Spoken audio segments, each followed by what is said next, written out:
Low back pain. It feels like something everyone deals with at some point, right? For so many of us, it's this frustrating medical mystery. But what if there's a hidden clue? Something you can only see on an MRI that could finally start to explain what's going on. Okay, let's get into it. Get this. Up to an incredible 80% of adults will have low back pain that's bad enough to really disrupt their lives. Think about that. That's 4 out of every 5 people you know. It's almost universal. But figuring out the why can be so difficult. You see, for most people, the pain gets labeled as nonspecific. That's basically doctor speak for, we know it hurts, but we can't find an obvious reason like a fracture or an infection. But some new research is zooming in on these subtle changes deep inside the spine that might just be the smoking gun everyone's been looking for. Now, before we dig into that clue, we really need to understand just how big this problem is. This isn't just about a few sore backs. This is a full-blown global health crisis. Yeah, you heard that right. According to the Global Burden of Disease study, low back pain is the single biggest reason people live with a disability anywhere in the world. It hits people of all ages and costs a fortune, from lost wages to all those medical bills. So here's the key thing to understand. Back pain basically falls into 2 buckets. First, you've got specific back pain, where you can point right to the problem. A tumor, a broken bone, you get it. But then you have non-specific back pain, and that's the vast majority of cases. It's the one that drives everyone crazy because there's no obvious cause. And that is where our investigation really begins.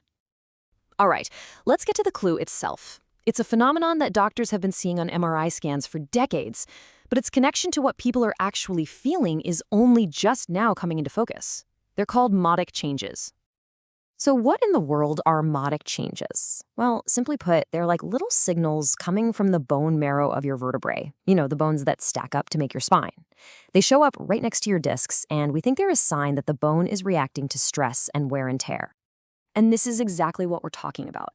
See those bright or dark areas on the MRI right inside the bone? Those are modic changes. For years, radiologists would see these and note them, but the big question was always, okay, they're there, but are they actually causing the pain? And here's where it gets really interesting. Not all of these changes are the same. We mainly talk about 2 types. Think of modic type 1, or M1, as an active inflamed wound. It's angry. But type 2, or M2, is more like an old fatty scar. It's settled down. And trust me, that distinction is absolutely crucial. So how do we actually connect these little marks on a scan to real-world pain? Well, we turn to the evidence.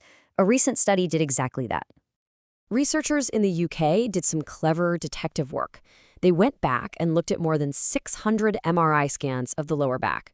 They carefully mapped out every single modic change, what type it was, where it was, and then they cross-referenced all that data with one simple, powerful question.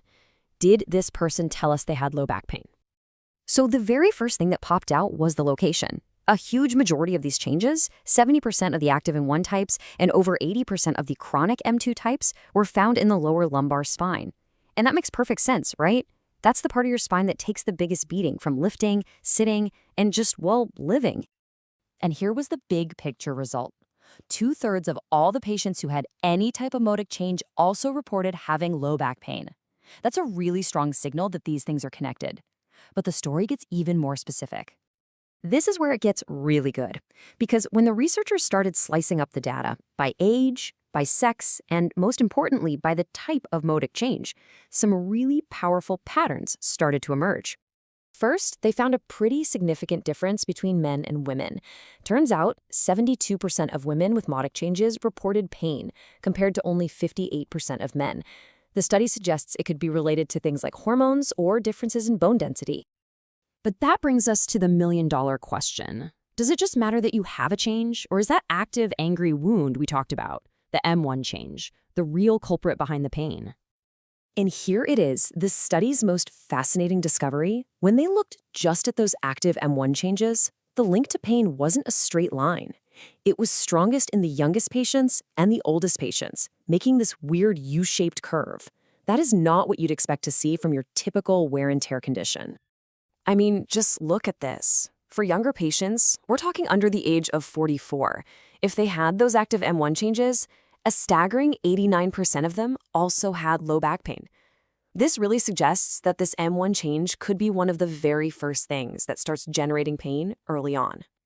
And the number is just as shocking at the other end. For elderly patients, those over 60 with the same active M1 changes, more than 90% of them reported pain.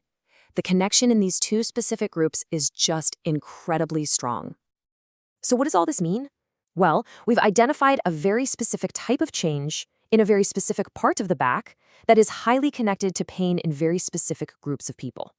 It feels like we're finally starting to solve a really important piece of the low back pain puzzle. The authors of the study said it perfectly. They suggest that these M1 changes aren't just a side effect of getting older. They might be the actual problem itself, a distinct lesion that is actively creating the pain, especially in younger folks before their spine has a lot of general wear and tear. So the big takeaway here is that this active inflammatory M1 change is now prime suspect number one. The powerful link to pain in young adults suggests it could be one of the very first dominoes to fall on the path to chronic pain. And that's what's so exciting. If you can identify a specific cause, you can start to develop specific targeted treatments to stop it early. This research really opens up an amazing possibility. Instead of just managing nonspecific pain for years, we might be able to pinpoint a specific biological problem that's happening.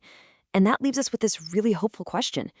Could the future of fighting chronic back pain be found in treating these small, active changes before they ever become a lifelong problem?